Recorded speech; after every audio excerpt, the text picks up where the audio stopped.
तरह आप येलो में देख रहे हैं ये इजराइल है, और ये जो ग्रे कलर में वेस्ट बैंक और गाजा स्ट्रिप है ये पैलेस्टीन देश है। इजराइल के अंदर ही पैलेस्टीन है। और ये जो आप स्टार देख रहे हो ये है जेरूसलम। जेरूसलम ही मेन रीजन है जिसकी वजह से क्रिश्चियन, जूस, मुस्लिम में कंफ्लिक्ट हुआ, वो मैं भी आपको आगे बताऊंगा। इन सब चीजों की शुरुआत होती है 1047 BC से। उस टाइम पे ये किंगडम ऑफ इजराइल हुआ करता था। यहाँ पे जूस रहते थे और इसको जूस किंग सोलोमन रूल करते थे। किंगडम ऑफ इजराइल की जो कैपिटल थी वो थी जेरूसलम। इसी जेरूसलम में किंग सोलोमन ने जूस का फर्स्ट टेंपल बनवाया था जिसका नाम था टेंपल माउंट, और इस टेंपल में जूस रेगुलर पूजा करते थे। अब इसके बाद 586 BC में बेबीलोनियन आते हैं, वो इस फर्स्ट टेंपल को तोड़ देते हैं। उसके बाद पर्शियन आते हैं, वो इस फर्स्ट टेंपल को दोबारा बनवाते हैं, और जब दोबारा बनवाते हैं तो फर्स्ट टेंपल का जो नाम है वो सेकंड टेंपल पड़ जाता है। और उसके बाद रोमन एम्पायर आता है, वो इस सेकंड टेंपल को फिर से तोड़वा देता है और इसकी बस वॉल बचती है। इस टाइम पे कुछ जो जूस होते हैं वो शिफ्ट होकर यूरोप चले जाते हैं क्योंकि उनको मारा जाता है, और जो जूस बच जाते हैं तो उसमें से एक परिवार में जीसस क्राइस्ट पैदा होते हैं। तो जीसस क्राइस्ट एक्चुअल में एक जूस थे। जैसे जैसे रोमन एम्पायर के अंदर जीसस क्राइस्ट बड़े हुए, उन्होंने जूस की कोर टीचिंग से हटके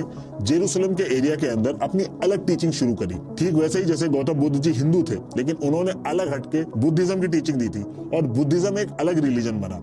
उसी तरीके से जीसस ने अलग हटके क्रिश्चियनिटी की शुरुआत की। अब जीसस उस एरिया में जूस की आइडियोलॉजी से अलग टीचिंग देने लगे और बहुत तेजी से फेमस होने लगे। तो जो जूस थे उनको ये चीज बिल्कुल पसंद नहीं आई, और बात इतनी आगे बढ़ गई कि जूस ने जीसस को जेरूसलम में सबके सामने क्रॉस पे लटका के उनको कील ठोक दी गई और उस वजह से उनकी जान चली गई। और इसकी वजह से जूस के खिलाफ काफी नेगेटिव सेंटिमेंट्स बन गए थे, और आज की डेट तक जूस को इस चीज के लिए ब्लेम किया जाता है।